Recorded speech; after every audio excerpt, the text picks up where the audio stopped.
Ikan glowfish, ikan yang bersinar. Ikan glowfish itu hebat.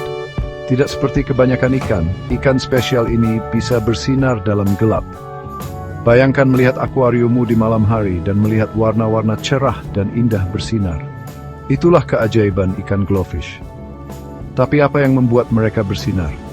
Ikan glowfish tidak ditemukan bersinar secara alami di alam liar. Para ilmuwan melakukan keajaiban mereka di lab untuk memberi ikan ini kemampuan bersinar. Mereka mengambil ikan biasa yang disebut ikan zebra dan menambahkan gen khusus yang membuatnya bersinar. Kilau ini bukan hanya untuk pertunjukan. Warna-warna ikan yang bersinar awalnya dimaksudkan untuk membantu para ilmuwan mempelajari polusi. Mereka berpikir jika mereka bisa melihat ikan bersinar, mereka bisa dengan mudah mengetahui apakah airnya bersih atau kotor. Namun, saat ini, ikan glowfish dicintai oleh banyak orang karena warnanya yang cerah dan merupakan hewan peliharaan populer di rumah-rumah di seluruh dunia. Siapa yang tidak ingin sedikit keajaiban berenang di ruang tamu mereka? Meskipun mereka bersinar, ikan glowfish bukan dari planet lain. Mereka berasal dari perairan yang tenang dan bergerak lambat di tempat-tempat seperti India dan Bangladesh. Tempat-tempat tropis ini hangat dan cerah, seperti yang disukai ikan glowfish. Bayangkan sungai dan anak sungai dengan banyak tanaman untuk mereka sembunyi. Disitulah mereka akan tinggal jika mereka berada di alam liar. Karena ikan glowfish berawal dari ikan zebra, mereka memiliki banyak kebahagiaan sifat. Suka kelompok, jadi selalu lebih baik memiliki lebih dari satu ikan glowfish. So misi, mereka span. Membawa pulang ikan glowfish seperti membawa pulang sepotong kecil daerah tropis. Tapi seperti semua hewan peliharaan, ikan glowfish membutuhkan rumah yang baik agar bahagia dan sehat. Kabar baiknya, merawat ikan glowfish itu mudah dan menyenangkan. Pertama, kamu membutuhkan akuarium yang luas. Semakin besar akuariumnya, semakin bahagia ikan glowfishmu. Pastikan untuk mengisinya dengan air bersih yang telah disaring dan suhunya tepat. Tidak terlalu panas dan tidak terlalu dingin. Selanjutnya, kamu perlu menambahkan beberapa hal untuk membuat akuarium mereka terasa seperti rumah. Anggap saja seperti mendekorasi kamar tidur, tapi untuk ikan. Mereka menyukai hal-hal seperti tanaman, batu, dan bahkan gua-gua khusus tempat mereka dapat bersembunyi dan bersantai. Sama seperti kita, ikan glowfish perlu makan. Mereka suka mengunyah serpian ikan khusus yang bisa kamu temukan di toko hewan peliharaan. William sistem wikodenya grimace, unbelhit ikan glowfish bro glodich primrain to bring bind. Ikan glowfish lebih dari sekadar wajah cantik. Mereka adalah pengingat bahwa dunia ini penuh dengan makhluk menakjubkan dan unik. Dari awal mereka yang sederhana sebagai ikan bra hingga menjadi keajaiban yang bersinar di rumah kita, ikan glowfish telah merebut hati banyak orang. Ingat, memiliki hewan peliharaan adalah tanggung jawab yang besar. Selalu perlakukan ikan glowfishmu dengan hati-hati dan berikan mereka lingkungan yang aman dan sehat.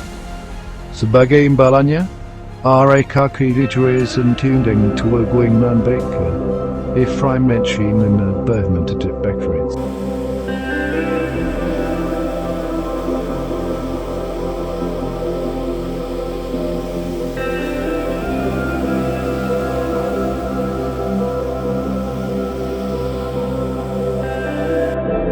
Karena membudidayakan glowfish itu ternyata sangat cepat dan mudah. Untuk itu, mari kita budidayakan sebanyak-banyaknya. Yang pertama yang harus disiapkan untuk memudahkan budidaya ialah mesin aerator. Dan untuk wadah budidaya sendiri bebas ya, bisa pakai baskom, ember, ataupun akuarium. Dan jangan lupa teman semua juga harus potong-potong plastik hitam seperti ini. Nantinya plastik hitam ini akan menjadi media untuk indukan glowfish menempelkan telur-telurnya. Nah, seperti inilah kurang lebih penampakan wadah untuk budidaya kita. Di akuarium ini terlihat dasarnya ada pasir malang ya. Hal itu nggak harus teman-teman ikutin ya. Kebetulan akuarium ini emang dari dulu udah dikasih pasir malang aja. Setelah urusan wadah sudah siap, hal terpenting lainnya adalah menyiapkan indukan glowfish. Nah, karena harus menyiapkan indukan glowfish, untuk itu teman-teman harus bisa bedain glowfish jantan dan glowfish betina terlebih dahulu. Bedainnya gampang kok. Glowfish jantan seperti ini, sedangkan glowfish betina seperti ini. Udah paham kan ya? Bercanda. Jadi jantan mempunyai ciri badan terlihat lebih kecil dan mempunyai tubuh lebih ramping. Sedangkan betina mempunyai ciri tubuh lebih lebar dan terlihat bulat atau buncit di bagian perutnya. Kalau dari gambar terlihat mudah ya. Namun apakah prakteknya langsung selancar itu? Iya. Daripada penasaran, kita praktekin langsung diri dari 2 jantan dan 2 lainnya betina. Bisakah teman-teman lihat dan langsung tahu mana yang betina dan mana yang jantan ketika melihat seperti ini? Gimana? Udah tahu belum? Kayaknya agak susah ya kalau dilihat dari sini. Daripada masih ragu dan simpang siur perut glowfish dari saringan atas seperti ini, harusnya lebih mudah membedakannya. Nah, kita coba lihat satu persatu bagian perut tubuh glowfish ini. Teman-teman coba perhatikan baik-baik ya. Yang pertama yang hijau seperti ini, biru seperti ini, kuning seperti ini, dan merah seperti ini. Apa aja ya tadi? Apakah teman-teman udah bisa menyebutkannya? Ayo, udah bisa belum? Mungkin udah ada yang bisa, tapi bagi kalian yang belum, tenang aja teman-teman semua. Kita akan lihat lagi perut ikan glowfish secara bersamaan. Nah, itu bagian perut glowfish yang menonjol seperti mengandung itulah glowfish betina. Sedangkan bagian perut yang ramping itulah glowfish jantan. Jadi yang sudah mengira glowfish betina ialah warna hijau dan biru, dan glowfish jantan warna merah dan kuning, selamat ya. Kalian berarti sekarang sudah bisa bedain mana glowfish betina dan mana glowfish jantan. Nah, kita langsung aja ke step selanjutnya. Masukin 4 ekor glowfish ini ke wadah budidaya ya.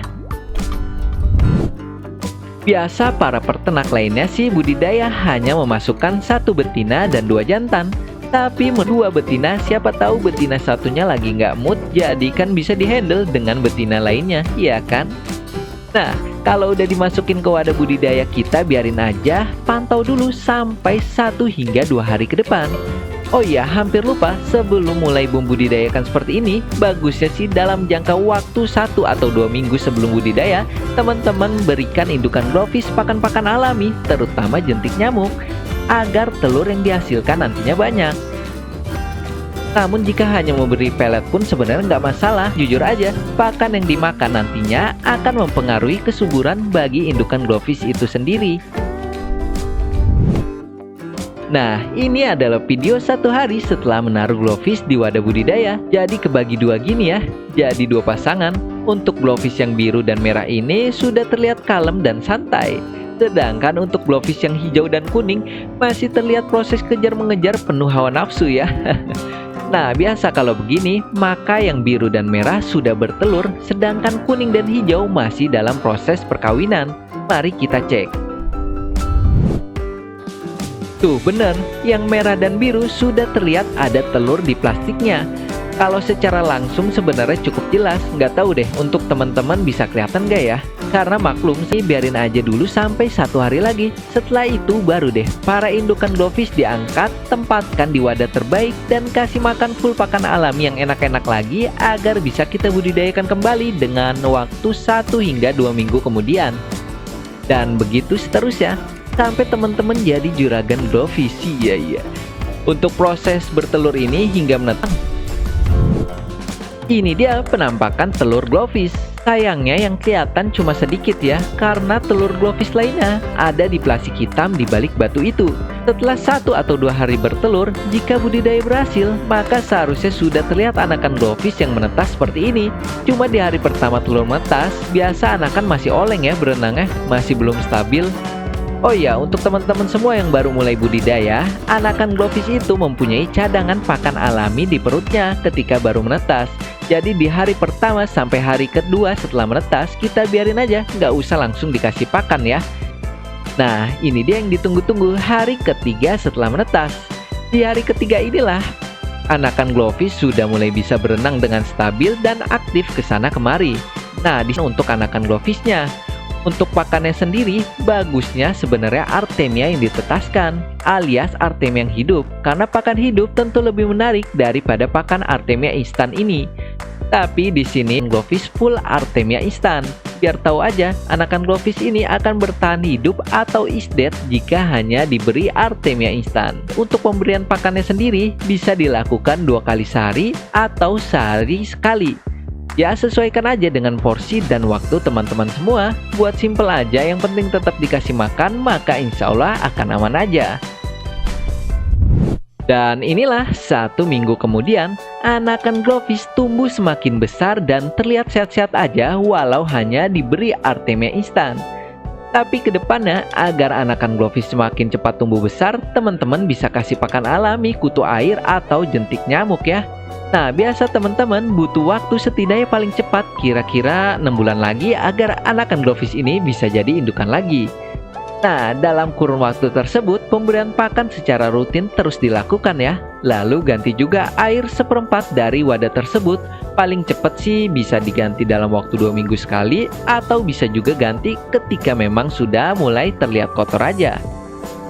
Dan dalam waktu hingga 6 bulan ke depan, perlunya dilakukan penyortiran berulang. Jadi anakan glowfish yang terlihat lebih besar atau lebih kecil daripada anakan glowfish umumnya bisa dipisahkan ya.